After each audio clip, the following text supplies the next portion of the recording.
Hello viewers, अस्सलाम वालेकुम। मैं वसीम सादिक कुरैशी। वीवर्स, ये हमारा हिस्ट्री क्विज़ 9 पार्ट है। इसमें हम कुछ कॉम्पिटिटिव एग्ज़ाम्स के लिए कुछ क्वेश्चंस देखेंगे। तो चलिए शुरू करते हैं हमारा फिर हम आज का history quiz 9 for competitive exams. ये टीईटी, वहाँ टीईटी, सीईटी और रीट और जहाँ पर भी जनरल नॉलेज के क्वेश्चन भी पूछे जाते हैं वहाँ पर ये बहुत ही काम का वीडियो है। तो आप हमारा चैनल सबसे पहले सब्सक्राइब कीजिए, इससे हमें हौसला अफजाई मिलती है और अच्छे वीडियो बनाने के अंदर हमें मदद मिलती है। तो आप प्लीज़ इस चैनल को सब्सक्राइब कीजिए और इसे ज़्यादा से ज़्यादा लोगों तक के पहुँचाए जो उर्दू मीडियम से है। तो चलिए शुरू करते हैं। आज़ाद हिंद फौज ने औरतों का जो दस्ता तैयार किया था उसका नाम बताएं। आज़ाद हिंद फौज ने जो औरतों का दस्ता, अलग से जो दस्ता बनाया गया था औरतों का, उस दस्ते का नाम बताइए। उस दस्ते का नाम था झांसी की रानी। आज़ाद हिंद फौज ने झांसी की रानी नामी दस्ता बनाया था। अंग्रेज़ों के परचम को किस नाम से जाना जाता है? यानी उस दौर में जो अंग्रेज़ों का परचम हिंदुस्तान पे लहराया जाता था या ईस्ट इंडिया कंपनी का जो परचम था उसे यूनियन जैक कहा जाता है। आज़ाद हिंद फौज का नारा कौन सा था? आज़ाद हिंद फौज का नारा कौन सा था? यानी उस वक्त ये कौन से नारे इन्होंने दिया था और कौन से नारे लोग लगाते थे? वो था भरोसा, इत्तेहाद और कुर्बानी। भरोसा, इत्तेहाद और कुर्बानी। आज़ाद हिंद फौज का निशान क्या था? यानी इस फौज का जो निशान था वो क्या था? इस फौज का जो निशान था वो था चरखे की तस्वीर वाला तिरंगा झंडा। यानी जिस पे वो हम देखते हैं गांधी जी चरखा घुमाते थे, उसकी तस्वीर थी और 3 कलर ही थे। आज़ाद हिंद फौज की अलामत क्या थी? यानी आज़ाद हिंद फौज की अलामत, जो पहचान उनकी क्या थी? तो वो था हमला करता हुआ शेर। यानी एक शेर है जो हमला करते हुए दिखाया गया है। गोवा कब आज़ाद हुआ? गोवा हिंदुस्तान की छोटी राजधानी है, स्टेट है, सबसे छोटी। तो वो कब आज़ाद हुआ? तो वो 19 दिसंबर 1961 को आज़ाद हुआ। ये सबसे लास्ट आज़ाद हुआ था। पुर्तगालियों की हुकूमत थी यहाँ पर।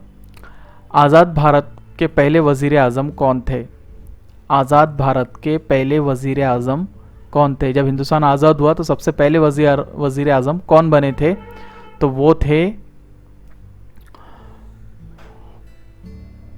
पंडित जवाहरलाल नेहरू। सबसे पहले जो पीएम थे हमारे देश के वो पंडित जवाहरलाल नेहरू थे। आज़ाद भारत के पहले वज़ीर दाखिला कौन थे? आज़ाद भारत के पहले वज़ीर दाखिला सरदार वल्लभ भाई पटेल थे। दूसरी आलमी जंग कब ख़त्म हुई? दूसरी आलमी जंग हमने इसके पिछले वीडियो में देखे थे कि 1939 में शुरू हुई थी, तो ख़त्म कब हुई थी? तो ये दूसरी आलमी जंग 1945 में ख़त्म हुई थी। 39 से शुरू हुई थी और 45 में ख़त्म हुई थी। कौमी गीत जन गण मन किसने लिखा? जो कौमी गीत हम पढ़ते हैं जन गण मन, वो किसने लिखा? तो ये रविंद्रनाथ टैगोर ने इसको लिखा है, जो कि बंगाली में है। सरकारी मोहर के नीचे क्या लिखा हुआ है? जो हम देखते हैं जिसमें 3 शेर नज़र आते हैं, जबकि वो 4 शेर है। एक शेर पीछे है और ये सारनाथ के मुकाम पर से लिया गया था, जो अशोक का निशान है। तो उसके नीचे क्या लिखा हुआ है? तो उसके नीचे लिखा हुआ है सत्यमेव जयते। ये हर नोट पे, सिक्के पे आपको दिख जाएगा। वोट देने के लिए कितनी उम्र की ज़रूरत है, या वोट देने के लिए उम्र कितनी होना ज़रूरी है? जब भारत के अंदर वोट देने के लिए 18 साल का होना ज़रूरी है। हमारे मुल्क में कौन सी तर्ज़ हुकूमत राइज है? यानी हमारे मुल्क में भी किस किस्म की हुकूमत है?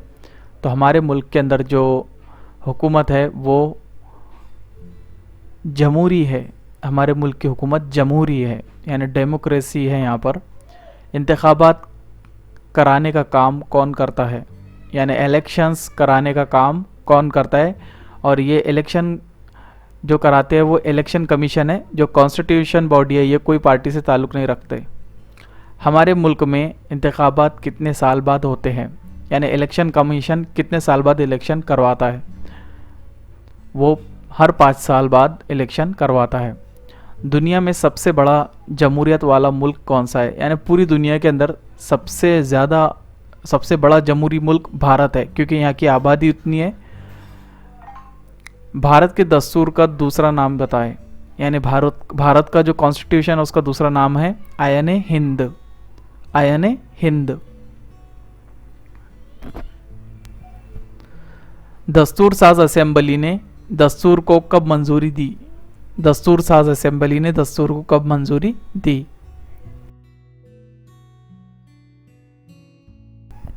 दस्तूर साज असेंबली ने 26 जनवरी 1949 को यह मंजूरी दी। भारत का दस्तूर कब नाफिज हुआ? भारत का दस्तूर 26 जनवरी 1950 को नाफिज कर दिया गया। दस्तूर साज असेंबली में मेंबरान की कुल तादाद कितनी थी? यानी दस्तूर बनाने के अंदर जो दस्तूर साज असेंबली थी उसमें कितने मेंबर थे टोटल? तो उसमें टोटल जो मेंबरान थे वो थे 299 मेंबरान इसमें थे। पत्थर के ज़माने में इंसान ने हथियार साजी के लिए किन धातुओं का इस्तेमाल किया था? पत्थर के ज़माने में इंसान ने हथियार साजी या हथियार बनाने के लिए किन धातुओं का इस्तेमाल सबसे पहले किया था? तो वो था तांबे का इस्तेमाल किया था, कांसे का इस्तेमाल किया था और लोहे का इस्तेमाल किया था। मोहनजोदारो की खुदाई में मिला गुसल खाना कितना बड़ा था?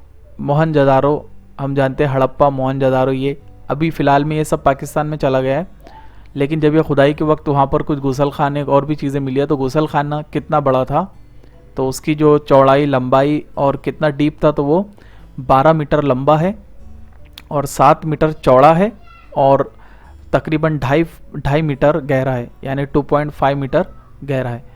तो ये था हमारा आज का हिस्ट्री क्विज़ 9, जिसमें हमने कुछ हिस्ट्री के क्वेश्चंस देके ये आपको बहुत काम आएंगे कॉम्पिटिटिव एग्ज़ाम्स के लिए। आप मुझे ट्विटर पे फॉलो कर सकते हैं, वसीम कुरैशी 1। इसमें आप हमसे हमेशा कनेक्ट रह सकते हैं। आप ग्रीन स्टडी को भी फॉलो कर सकते हैं, ग्रीन स्टडी 101। आप जो है तो मुझे फेसबुक पर ज्वाइन कर सकते हैं, वसीम कुरैशी। और हमारे कुछ दीगर चैनल भी है, आप उसको भी सब्सक्राइब कर सकते हैं, green art point, green English और उर्दू टीचर। सब्सक्राइब करने का मतलब ये होता है कि आप हमें सपोर्ट करते हैं और आप हम पे ट्रस्ट करते हैं। तो इंशाल्लाह हम भी अच्छे से अच्छे वीडियो बनाने की कोशिश करेंगे।